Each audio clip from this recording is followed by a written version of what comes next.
I made a video the other day of how single ladies should not be friends with married men, intimate friends with married men.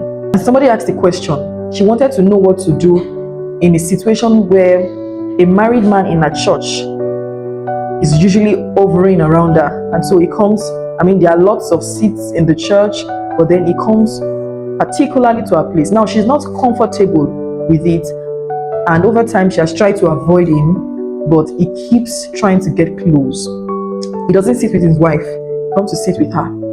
So she's asking, what should she do? And a question makes me remember one time when I was working in a sort of corporate space, and one of those days I went into the office, my boss's office, and he had his friend with him, and he introduced me to his friend. I greeted his friend.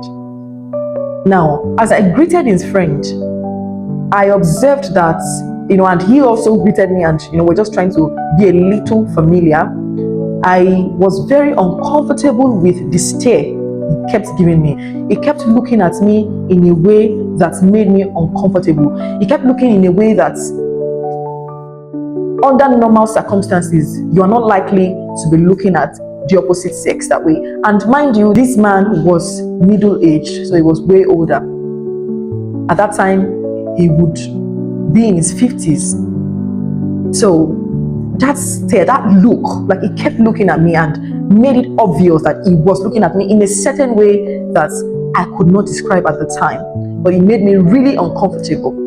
I remember getting home that day into the shared room I had with a friend, and telling her, recounting my experiences, and telling her that there was something about that man that did not sit well with me. I kept telling her there was a look he was giving me. There was a way he kept looking at me. He wasn't stealing glances at me. You know how you look at somebody and before they catch you looking, you take your eyes away? No, he was looking and ensuring that I saw him looking at me in a way that was totally uncomfortable. I kept telling my roommate, I cannot place it, and I think I remember saying he was looking at me seductively.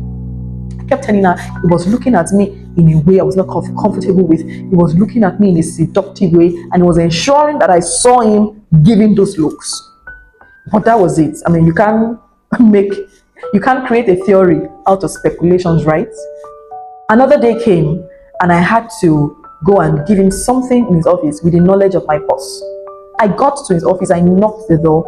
He brought me in, welcomed me, and I told him why I came.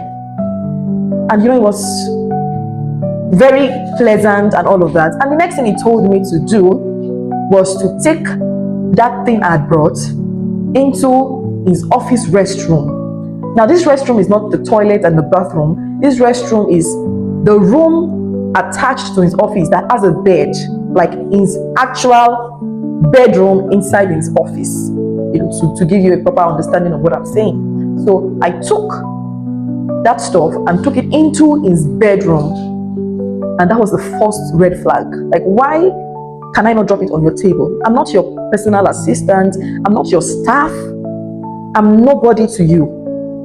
Why should I take this thing into your bedroom, the bedroom attached to your office? That was the first thing that made me really uncomfortable. I dropped it, and of course, I ran out. I came out very quickly, and next thing that happened was that he was standing, he came out to the entrance near the door that leads to the exit, the same entry and the same exit. And he gave me a hug, drew me close to himself, and was literally, harassing me. Giving me a hug I did not, consent to. Drawing me close in a way that should not be done if you're not married to somebody, or if you do not have a really close relationship with somebody. In fact, I feel like it is only ladies that can, give ladies the kind of hug you gave me. Even guys don't do that to themselves. You don't see guys hugging the way this man was trying to close. So it was supposed to be a lady-to-lady thing when they have, when they are seeing themselves after a long time, and they're exchanging pleasantry and exchanging all the love and all of that. So it was a very uncomfortable time in his office. It was basically harassment. And finally, during the hug session, he said, I want you to be free with me. I want you to be comfortable with me. I want you to be free to ask me anything, whatever you need, I'll give you. So I understood all that he wanted.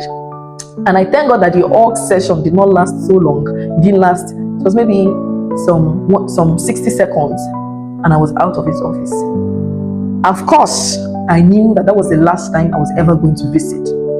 If he had tried to do anything further, I would have had to run out. But there were other people, there were other offices, there were other rooms, so I know that there was a limit to what he could attempt to do. But that was an introduction. That was an introduction. And that was the last time I ever stepped in his office, and I ever had, I think he gave me his number, his phone number. That was the last time I ever had anything to do with him on a personal note.